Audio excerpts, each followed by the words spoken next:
Nshuti za Action turabaramukije. Uyu rero ni wa mwanya n'ubundi twabagenewe wo kubagezaho ibyo tuba twabasomeye mu binyamakuru. Dutangira none muri cya kinyamakuru kura kubasomeramo aricyo cya Kigali Today. Kigali Today yateruye inkuru muri iki kinyamakuru cyagira iti Kamonyi abantu bagwiriwe n'ikinombe bagikuwemo bapfuye. Mu karere ka Kamonyi mu murenge wa Rukoma akagari ka Gishyeshye mu mudugudu wa Murambi abagabo batatu bari bagwiriwe n'ikinombe cya koperative yitwa Komirwa ubwo bari bari mu kazi, bose bakuwemo ariko bapfuye.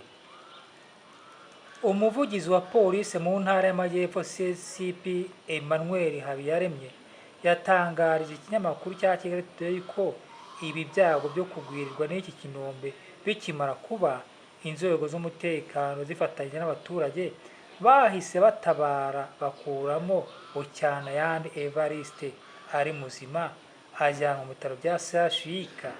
Mu rukerera rwo kuri uyu wa mbere yitaba Imana.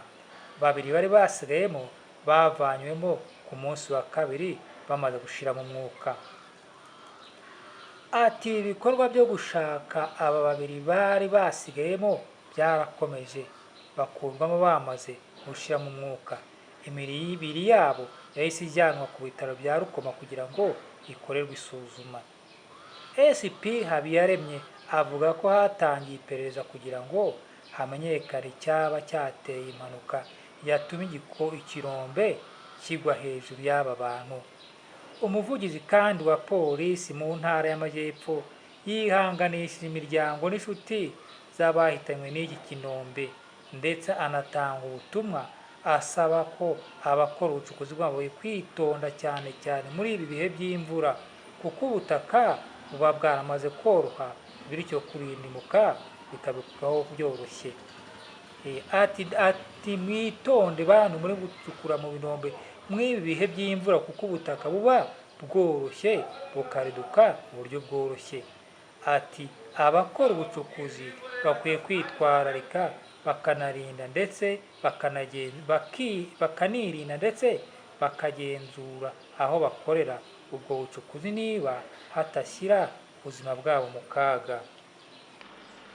Dukomereje aya makuru yo mu binyamakuru mu kinyamakuru Umuseke.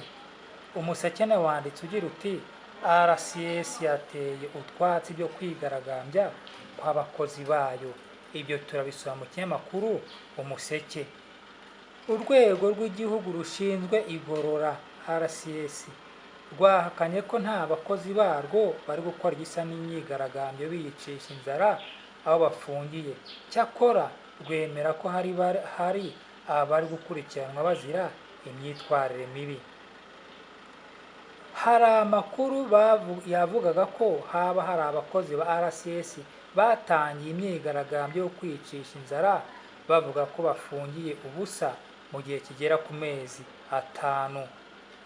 Ayo makuru yatangajwe n'Ijwi rya Amerika avuga ko abo bacungagereza bagera ku 135 batangiye kwicisha inzara kuva kwa 19 Mata umwaka w'ibihumbi 2024 aho bafungiwe mu ishuri ry'amahugurwa rya RCS riherereye mu karere ka Rwamagana. Umuseke wagize uti Umuseke wagerageje kuvugisha umuvugizi wa RCS Kubwimana Therese ngo umenye byinshi kuri ibi bivugwa ariko ntibyabakundira ndetse n'ubutumwa bamuhereje ntibwasubizwa. Icyakora yari yatangaje ko hari abakozi bayo bari gukurikiranwa bitewe n'amakosa bakoze mu kazi, agaragaza ko hari ibintu bisanzwe bibaho nk'imwe muri gahunda y'uru rwego yo gukebura abaguye mu makosa igihe cyagenwe cyarangira bagasubizwa mu kazi. Yavuze ko abacungagereza badafungiwe mu igorora rya Rwamagana nk'uko hari abagiye babitangaza batyo, ahubwo ko bari mu ishuri ry'amahugurwa i Rwamagana. Ati ku ishuri ry'amahugurwa rero niho haba n'ishami rishinzwe imyitwarire. Aha RCS ihashyira abakoze amakosa ikabigisha byaba ngombwa bakanahanwa. akomeza ati ubu rero abandi bariyo mu buryo bwemewe, ati ubu rero abahari bariyo mu buryo bwemewe n'amategeko atugenga, cyane ko turi n'urwego rwihariye. Kuba hari abantu bakoze amakosa bari gukurikiranwa, sinumva ko hari ikintu cyagakwiriye guhuruza inzego. Ku bijyanye no kwicisha inzara kw'abo bakozi, uyu muvugizi yavuze ko ibyo nta bihari ndetse ari amakuru adafite aho ashingiye. Ati nibaza impamvu abatanga amakuru ari abatari mu bari guhanwa, ahubwo byakabaye kuri ba nyir'uguhanwa ubwabo. Niba mwabonye inkuru yanditswe, hari aho bigaragazwa ko mu byo bari kubazwa birimo no kugira ubucuti bwihariye n'abagororwa, ubwabyo ni ikosa. Ni ibisanzwe mu kazi, iyo hari ukoze ikosa arabihanirwa. Kuba hari gukurikiranwa bivuze ko RCS iri guhonyora uburenganzira bwabo.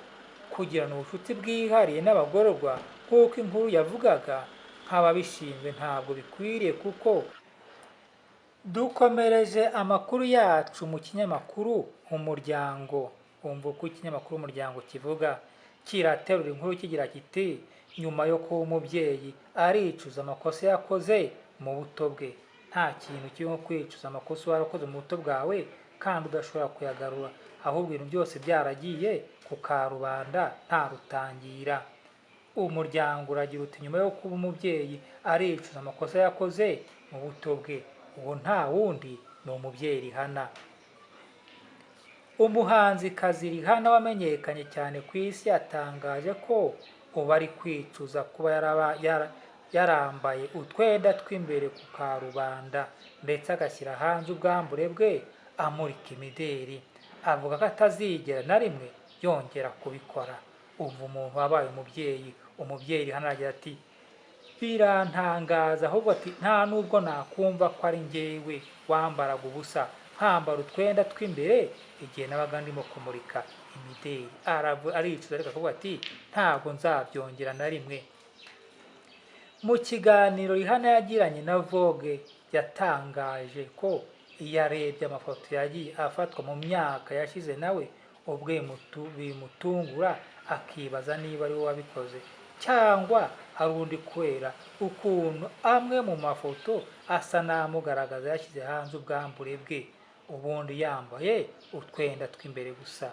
Umubyeyi Rihanna ubu aricuza. Umubyeyi Rihanna ubu aricuza kuko n'abana be ibyo byose byagiye hanze, bazakura kandi bazabibona. Yibutse ibitereko yasheshe. Rihanna avuga ko yicuza cyane uburyo yakoreshaga amurika imideri imugaragaza ubwambure, ndetse arahira ko atazigera yongera kubikora na rimwe. Avuga ko ku mubyeyi byamaze kumuhindurira uburyo bwo kumurika imideri. Iyo wabaye umubyeyi ntabwo nyaboneka uba urumuri wo kwishyira ku karubanda nk'uko mbona n'ubundi bamwe ubu ngubu bakibikora batesha agaciro ububyeyi baba barahawe, bitesha agaciro kandi ari ababyeyi. Rihanna aravuga ati nicuza ibyatumye ibyo bintu byose mbikora igihe cyose nabaga ndimo kumurika imideri, ariko sinzabisubira. Yagize ati bigiye kugaragara nk'uburyarya, ariko nakoze ubugoryi bwinshi mu buzima bwanjye. Nashyize amabere n'imyenda y'imbere hanze, ariko ubu ni ibintu nk'umubyeyi numva ko bigenewe abakobwa bato. Sinzongera kubikora. Mba nibaza niba koko ari njyewe wabikoze. Kugeza ubu Rihanna ni umubyeyi w'abana 2 yabyaranye n'umuraperi Asa Rocky, ndetse aherutse gutangaza ko yifuza kubyara n'undi. Nyaboneka ababyeyi ntimukajye mwicuza ibintu kandi mwararangije kubikora. Umubyeyi ni uwizigama, umubyeyi ni ugira ibanga. Murakoze.